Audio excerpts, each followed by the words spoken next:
Ladies and gentlemen, let me ask you something. How many of you out there know deep down that you're meant for more?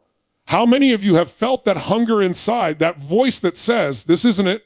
I'm capable of so much more than this. That's not a random thought. That's your spirit. That's your destiny calling you. Now listen closely. Getting what you want is not about luck. It's not about being born into the right family. It's not about waiting for someone to come save you. Getting what you want is about taking control. The first step, decide. Decision is power. The moment you decide, really decide, that you will not settle for less than you deserve, everything changes. Most people tiptoe through life hoping to avoid pain. The few who create extraordinary lives, they charge forward with absolute clarity. The second step, raise your standards. You don't get in life what you want. You get what you're willing to tolerate. If you tolerate average, you'll live average. But the second you demand excellence from yourself, your brain finds a way to rise to that level. The third step, massive action. Not someday. Not when I feel ready. Action now. Momentum is the secret weapon of the achiever. Start imperfectly, fail fast, adjust, and keep moving forward. Consistent, relentless action destroys fear. And the last step, change your state. Every breakthrough begins when you step out of the energy of doubt and into the energy of certainty. You've got to put yourself in a peak state, mentally, emotionally, physically. Because when you're in the right state, you make the right decisions, you follow through, and you dominate obstacles. So here's my challenge to you. Stop negotiating with your limitations. Stop telling yourself stories about why you can't.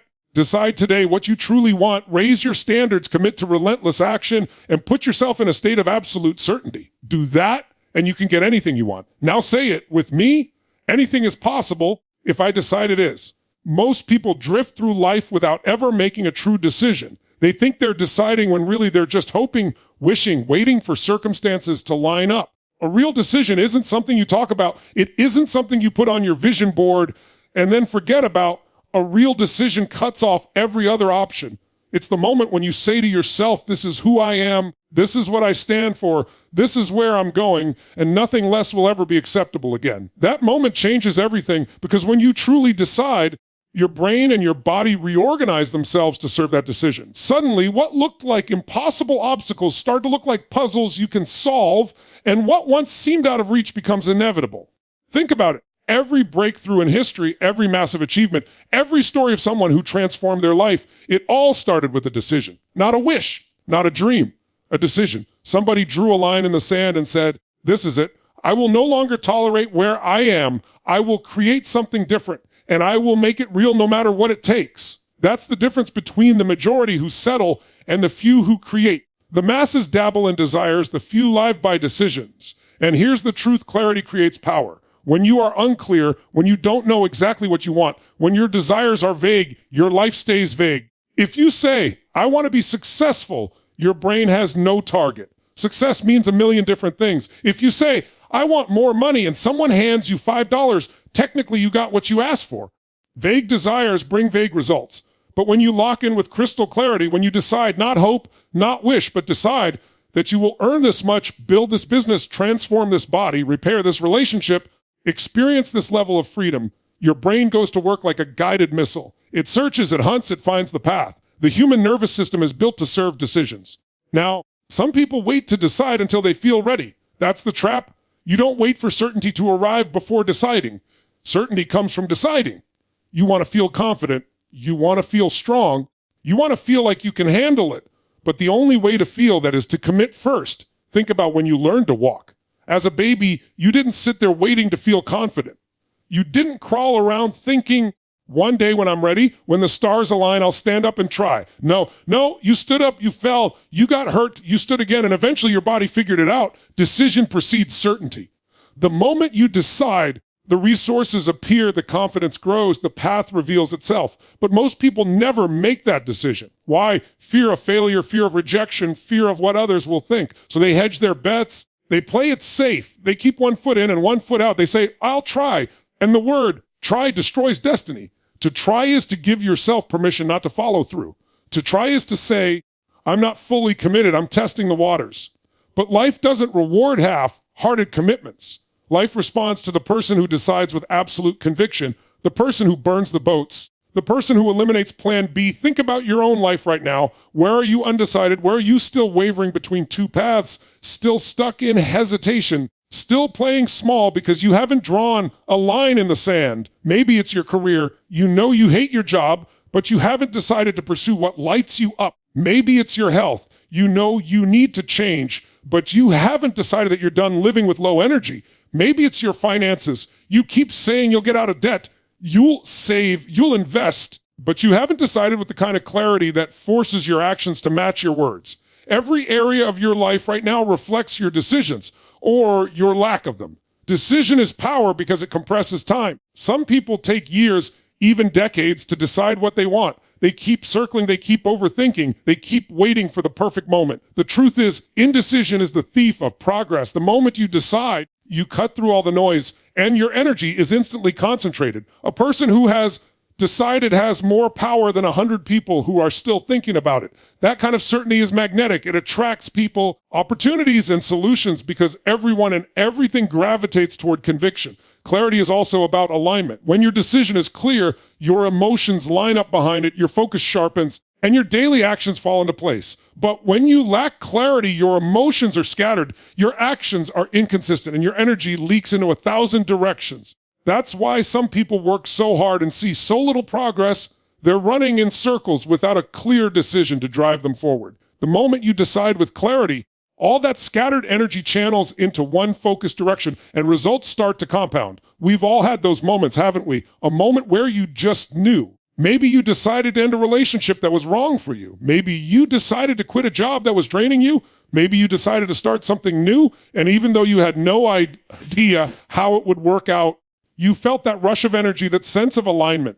That's the magic of decision. Suddenly you're alive again. Suddenly you're moving forward. Suddenly your whole physiology shifts because your mind is locked onto a new target. Now, here's the kicker. It's not enough to decide once. Life demands that we decide again and again every single day. You don't decide to be healthy one day and then stop. You don't decide to grow your business one time and then coast. Decision is a practice, a discipline. You reinforce it by recommitting daily, by taking the actions that align with it, by refusing to let your old habits pull you back into indecision. The moment you stop deciding, you start drifting, and drifting is death to dreams. That's why clarity must be renewed constantly. Every morning, you remind yourself, here's who I am, here's what I've decided, here's the standard I live by.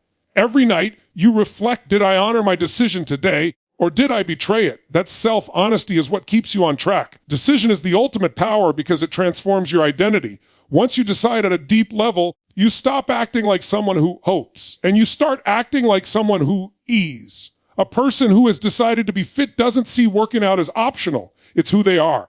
A person who has decided to be successful doesn't see effort as negotiable. It's who they are. A person who has decided to create impact doesn't wait for permission. They show up and deliver because it's who they are. Identity follows decision and destiny follows identity. Every result in your life right now is a reflection of your standards. Not your hopes, not your wishes, not the goals you wrote down on New Year's Eve, your standards. Because we don't always get what we want, but we always get what we're willing to settle for. If your standard is to just get by, then you'll find a way to survive, but never thrive. If your standard is to have energy, strength, and vitality, you will not allow yourself to stay in a body that feels heavy and sluggish. If your standard is to create wealth, you will not tolerate being broke month after month. You will find a way to break through. Everything in life comes down to the invisible thermostat you've set for yourself. And that thermostat is your standard. Think about it. People don't rise to their goals. They fall to their standards. You can set a goal to earn $1 million, but if your standard is to scrape by it just enough to cover bills, then the first obstacle that shows up will knock you back into what you tolerate. You can set a goal to get in shape. But if your standard is, I work out when I feel like it, then you're done before you even start. Standards are like gravity. They always pull you back to what you've accepted as normal for yourself. The only way to change your life permanently is to raise what you demand from yourself. The problem is that most people set their standards based on what's comfortable, not what's possible. They look around, see what their friends and coworkers are doing, and then settle for the same. If everyone around them is overweight, being 20 pounds overweight feels normal. If everyone around them is stuck in debt, living paycheck to paycheck feels normal. If everyone around them is unfulfilled, complaining about their jobs, that misery feels normal. But normal is not the same as natural. Just because it's common doesn't mean it's acceptable. Your standard has to come from your vision, not from your environment. When you raise your standards, something inside of you shifts. Suddenly, what you used to tolerate becomes unbearable. The junk food that you once craved starts to look like poison when your standard is energy and health. The toxic relationship that you once made excuses for becomes intolerable when your standard is love and respect. The job that drains you, the paycheck that limits you, the excuses that once felt comfortable, when you raise your standard, they no longer have a place in your life. And that's the point. Change doesn't stick until you raise your standard high enough that the old way becomes impossible. We've all had those moments where raising our standards changed everything. Maybe you remember a time when you finally said, enough. Enough of being broke, enough of being out of shape, enough of being treated poorly, enough of playing small. The second you made that decision, you didn't just set a goal. You created a new identity. You weren't someone trying to improve anymore. You were someone who demanded more from yourself. And in that instant, your behaviors began to shift to match the new standard. That's the power of demand. This is why two people can face the same obstacle and one person gives up while the other person breaks through. It's not about intelligence or talent. It's about standards. For the person with low standards, the obstacle is an excuse. For the person with high standards, the obstacle is fuel. They both feel the pain, they both face the challenge, but one has decided, I don't stop until I win. And the other has decided, as long as I tried, it's okay. And those two standards create completely different lives. You want to know why people don't change. It's not because change is hard. It's because they never made not changing unbearable. As long as you're comfortable in the pain, as long as you're okay with being mediocre, you'll never step up. The second you raise your standards so high that your current reality feels unacceptable, change becomes automatic. You don't need willpower when your standard demands action. You don't need motivation when your standard screams, I refuse to live like this. Now, raising your standards is not about comparing yourself to others. It's about comparing yourself to who you know you could be. Deep down, every person alive knows they are capable of more. They know they're settling. They know they're avoiding the work. They know they're hiding from the truth. But the moment you raise your standard, you close the gap between who you are and who you're meant to be. And that gap is where all your frustration lies. Raise the standard, live up to it, and that frustration turns into pride, fulfillment, and momentum. Some people think raising your standards means being harsh or unrealistic. It's not about being perfect. It's about refusing to settle for less than you're capable of. If your standard is honesty, you don't tolerate lying to yourself anymore. If your standard is growth, you don't allow years to pass by without learning and expanding. If your standard is impact, you don't hide your voice, you don't silence yourself, you don't play small to make other people comfortable. Raising your standards is about living in alignment with the highest vision of yourself. But here's the catch. Raising your standards means raising your responsibility. You can't say, I demand more, and then keep making excuses. You can't say, I demand more, and then keep blaming others. The second you raise your standard, you're declaring ownership. You're saying, if it's going to change, it's up to me. That level of responsibility scares people, and that's why most never step into it. They would rather keep their low standards and stay comfortable than demand more and hold themselves accountable. But comfort is the slow death of potential. The truth is, life pays you in proportion to your standards. If your standard is minimum wage effort, you'll get minimum wage rewards. If your standard is to only give when it's easy, you'll only receive when it's convenient. But if your standard is to give your best no matter what, if your standard is to go all in, if your standard is to demand excellence from yourself, life responds in kind. It may not pay you instantly, but it will pay you inevitably. High standards compound over time. They create habits. They shape identity. They attract people and opportunities who operate at the same level. Take a look at your environment right now. The people you surround yourself with reflect your standards. If you raise your standards and the people around you don't, there will be tension. Some will rise with you. Others will try to pull you back down. That's natural. But if you truly raise your standards, you will no longer have tolerance for relationships that drain you, conversations that lower you, or environments that keep you small. You will outgrow them, and that's part of the process. Don't fear it. Embrace it. The moment you raise your standards, you stop negotiating with mediocrity. You stop saying, it's okay if I don't. You stop bargaining with yourself about whether you'll follow through. When your standards rise, your choices become simpler because anything below your standard is not an option anymore. It's like oxygen. You don't debate whether or not you'll breathe today. You just do it because it's non-negotiable. That's what a real standard is. It's not something you try to live up to. It's something you refuse to live without. Nothing happens until you take action. You can read every book, attend every seminar, visualize, meditate, and journal about your dreams. But until you take action, it's all fantasy. Action is the bridge between the invisible and the visible. It's the difference between the life you imagine and the life you live. And not just any action, massive, relentless action. Because small, hesitant moves rarely create breakthroughs. It's the person who goes all in, who pushes beyond comfort, who refuses to stop after the first setback. That person is the one who transforms their reality. Fear exists in the absence of movement. When you sit still, when you hesitate, when you overthink, fear grows bigger and stronger. You imagine worst-case scenarios. You talk yourself out of opportunities. You shrink your vision to match your doubt. But the second you move, the second you take a step, the second you act in spite of fear, the fear starts to die. Fear cannot survive momentum. Fear feeds on hesitation, but momentum feeds on itself. That's why the moment you act, even imperfectly, your confidence grows. The most successful people in the world are not the ones without fear. They are the ones who act faster than their fear can talk them out of it. Think about the times in your life when you felt unstoppable. Was it because everything was perfect, or was it because you were moving so fast that nothing could catch you? When you're in momentum, you don't have time to question yourself. You don't have time to doubt. You're too busy executing, learning, adjusting, moving forward. Momentum creates certainty. Momentum creates clarity. Momentum creates results. People who lack confidence think they need certainty before they act.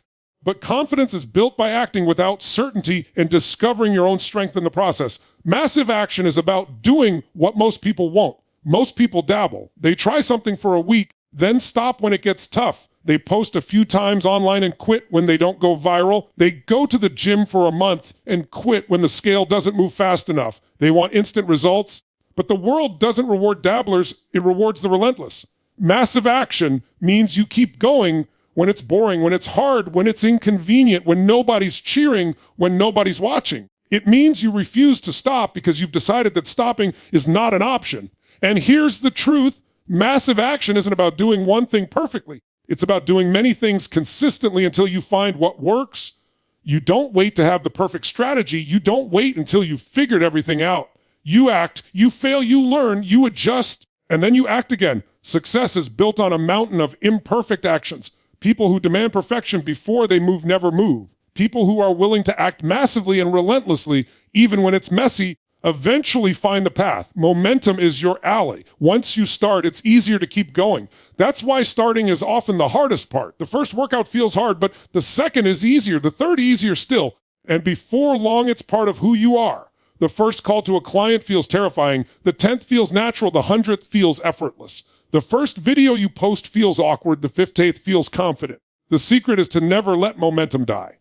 Because when momentum dies, fear creeps back and doubt grows louder and resistance tightens its grip. People overestimate what they can do in a day, but underestimate what they can do in a year of relentless action. One day of effort won't change your life, but a year of massive, consistent action will transform everything. The compound effect is real, and it's only activated when you refuse to stop. That's why relentless action matters more than intense, short bursts. Anyone can sprint for a week. Very few keep running for months, for years, for decades. But those who do build a life so far beyond what they imagine that people call them lucky. It's not luck. It's relentlessness. When you act massively, you attract attention. Opportunities come to those who are visible, not those who are hiding, waiting, preparing forever. Action puts you on the radar. Action makes people notice. Action creates momentum not just in you, but in the world around you. Suddenly doors open that were invisible before. People offer support never would have noticed you otherwise, and resources flow because you've proven through your actions that you're serious. The world doesn't respond to what you think about doing. It responds to what you do and do again. The mind loves to complicate things. It says, wait until you're ready. Wait until you're perfect. Wait until the timing is right. But the truth is, action creates readiness. Action creates clarity. Action creates timing. Nothing moves until you move. Waiting is the enemy of progress. You could spend years planning and you'll still be in the same place. Or you can act massively for a year, fail 100 times, learn 100 lessons, and end up 10 years ahead of where you would have been. Relentless action also builds resilience. When you take massive action, you get used to failure. You stop fearing it. You see failure as feedback, not as final. Every time you fail, you adapt, you grow tougher, you sharpen your skills. You become the kind of person who doesn't crumble at rejection, who doesn't quit when it's inconvenient, who doesn't slow down because the path is bumpy. Relentless action turns you into someone unshakable because you know nothing can stop you if you refuse to stop yourself. People often ask, what's the secret to success? The secret is there is no secret. It's massive, relentless action. That's it. Every skill, every opportunity, every resource, every connection you need will show up along the way if you're moving. But they will never show up if you sit still, waiting for life to hand you something. Life rewards the doers. Life bends for the relentless. Life pays back the one who refuses to quit. Look at anyone who has achieved greatness, and you will see someone who acted more than others. They weren't necessarily smarter. They weren't necessarily more talented, but they were relentless. They knocked on more doors. They made more calls. They put in more reps. They wrote more drafts. They launched more attempts. They acted more and more and more. That's why they created more. Action is the equalizer. You may not control your background, your resources, or your starting point, but you control how much action you take. You control whether you sit still or you move. You control whether you give up after the first obstacle or keep going until you find a way. And in the end, the person who takes relentless action outpaces the one who sits waiting for inspiration, talent, or luck. Action beats talent when talent refuses to act. Massive action also rewires your brain. Each time you act, your nervous system learns, adapts, and grows stronger. What once felt impossible becomes natural. What once terrified you becomes routine. The brain adapts to whatever you do consistently. If you consistently hesitate, your brain learns hesitation. If you consistently act, your brain learns certainty. That's how relentless action transforms not just your results, but your identity. Your state is everything. The way you feel in a given moment determines the decisions you make, the actions you take, and the results you get. You can have the best strategy in the world, but if you're in a lousy state, tired, fearful, doubtful, uncertain, you won't execute it, you'll hesitate, you'll procrastinate, you'll talk yourself out of it. But if you're in a peak state, confident, strong, certain, alive, you'll find a way to win even with an imperfect strategy. That's why some people with less knowledge, less experience, less advantage still outperform those who seem to have it all. They mastered their state. They learned how to put themselves into the energy of certainty no matter what. Every single one of us has been in both places. You've had moments where you felt unstoppable, like everything you touched turned to gold, where you spoke and people listened, where you acted and things lined up. You've also had moments where you felt stuck, drained, powerless, like nothing worked no matter what you tried. The difference wasn't the world outside you, it was the state you were in. The same opportunity looks like a door when you're in a powerful state and looks like a wall when you're in a weak state. The same challenge feels like an adventure when you're in a strong state and feels like a burden when you're in a weak one. The state you live in determines the reality you experience. Most people let their state be controlled by circumstance. If something good happens, they feel good. If something bad happens, they feel bad. They ride the roller coaster of life with no control over their emotions. But the truth is, your state is not given to you by the world. It's created by you.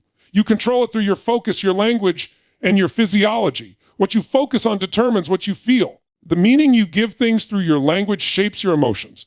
And the way you move your body, your breathing, your posture, your intensity instantly shifts your energy. Master these three, and you can master your state in any situation. Focus is the first lever. Wherever focus goes, energy flows. If you focus on what's missing, you'll feel empty. If you focus on what's wrong, you'll feel hopeless. If you focus on what you can't control, you'll feel powerless. But if you focus on what's possible, if you focus on what's good, if you focus on what you can control right now, your state instantly changes. Focus is like a magnifying glass. It makes things bigger. Most people magnify their problems and shrink their possibilities. You need to flip that. Magnify your possibilities until they overwhelm your problems. Magnify your strengths until they dwarf your weaknesses. Magnify your vision until it pulls you forward. Language is the second lever. The words you use shape the meaning you give to events. Two people can experience the same situation, and one says, this is the end, while the other says, this is the beginning. One says, I failed. The other says, I learned. One says, this is crushing me. The other says, this is building me. The words you habitually use to describe your life become the emotions you habitually feel. Change your language, and you change your state. Stop saying you're stressed, and start saying you're challenged. Stop saying you're exhausted, and start saying you're recharging. Stop saying you're stuck and start saying you're preparing for your next move. The brain listens to your words, feed it certainty, and it gives you certainty back. Physiology is the third lever, and it's the fastest way to change your state. Your body and your emotions are linked. If you slump your shoulders, lower your head, breathe shallow, and move slowly, your body is telling your brain to feel tired, weak, uncertain. But if you stand tall, breathe deeply, move with power, and speak with strength, your body tells your brain to feel confident and alive. This is why athletes warm up with intensity before performing. They're priming their state through their physiology. You can do the same anytime. Shift your body, and your mind will follow. Energy is a decision you make moment to moment. People say they don't have energy, but what they really don't have is a compelling state. Energy comes from motion, focus, and purpose. When you know why you're doing something, when you're moving your body with intensity, when you're focused on possibility instead of problems, energy flows through you. That's why you can be physically tired, but still find energy to do something you're excited about. Energy isn't just physical. It's emotional, mental, spiritual. And when you master generating it, you stop being a victim of fatigue and start being the creator of vitality. Certainty is the foundation of all achievement. If you don't believe you can do something, you won't commit fully. If you don't commit fully, you won't take the necessary action. And if you don't take the necessary action, you won't get the result. But certainty is not about knowing exactly how everything will work out. Certainty is about trusting yourself no matter what happens. It's about saying, I may not know how, but I will find a way. That inner certainty creates outer results because it drives you to act boldly and consistently. When you live in uncertainty, you hesitate, you second guess yourself, you make weak moves.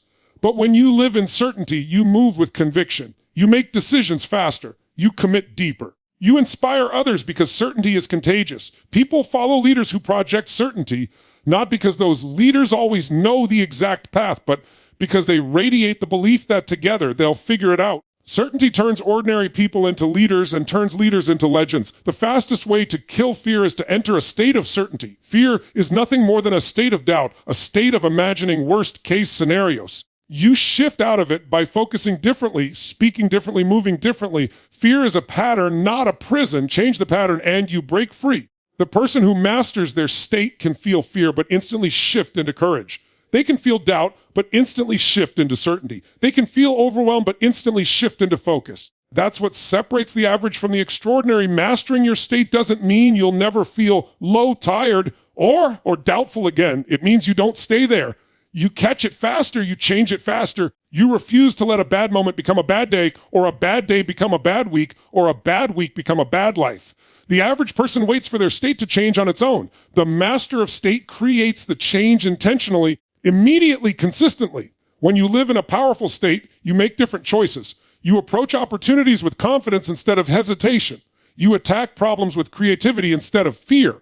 You speak with authority instead of apology. You keep going when others quit. You don't just react to life, you direct life. Your state becomes the fuel that drives your decisions, your actions, your results. And over time, the quality of your state determines the quality of your destiny. Every limitation you have right now is a story you keep telling yourself. It's not the truth, it's a narrative. You say, I can't because I don't have enough money. I can't because I don't have the right connections. I can't because of my past. I can't because I'm too young. I'm too old. I'm not ready. I'm not educated enough. I don't have the time. All of it is a story. And the moment you accept it as truth, it becomes the prison you live in. The chains aren't real, but you tighten them around yourself every time you repeat that story. People think they're limited by circumstances, but they're really limited by the meaning they've given those circumstances. Two people can face the exact same challenge, and one sees it as a dead end. The other sees it as the beginning of something new. One says, this is proof I can't. The other says, this is proof I must. It's not the circumstance that shapes their destiny. It's the story they attach to it. Your story is the lens through which you interpret reality, and if the story is weak, the life will be weak. If the story is strong, the life will be strong. Negotiating with your limitations is the biggest way people sabotage their potential. You know what negotiating with limitations looks like? It's when you start justifying why you're not where you want to be. You say, I'm too busy right now. I'll start later. This isn't the right season. I'll wait until things settle down. I've already tried. It didn't work. So maybe it's not for me. Those are deals you're making with your own limitations. Every time you agree to them, you lower your standard. You shrink your vision. You train your brain to accept less. And once you start negotiating, it never ends. You give in once, and the limitation grows stronger. You keep giving in, And one day you wake up living a life so small you don't even recognize yourself. The truth is, problem. People don't fail because they lack resources. They fail because they lack resourcefulness. They don't fail because they don't have enough. They fail because they believe they're not enough. But history is filled with people who had no resources, no support, no privilege, and yet they broke through because they refused to accept their limitations as final. They created a new story, and that story gave them the strength to act in ways most people wouldn't. Your story determines how much energy you bring, how much courage you summon, how much action you take. Your brain is always looking for alignment. If you say, I'm not the kind of person who succeeds, your brain will sabotage your success to make sure your life matches that story. If you say, I always mess things up, you'll unconsciously create situations where you mess things up. If you say, I don't deserve it, you'll find ways to push it away. The brain doesn't care if your story empowers you or destroys you. It just works to keep you consistent with what you believe. That's why changing your story is non-negotiable. Until you stop telling yourself weak stories, you'll keep living a weak life. So many people tell stories of limitation because they're addicted to certainty.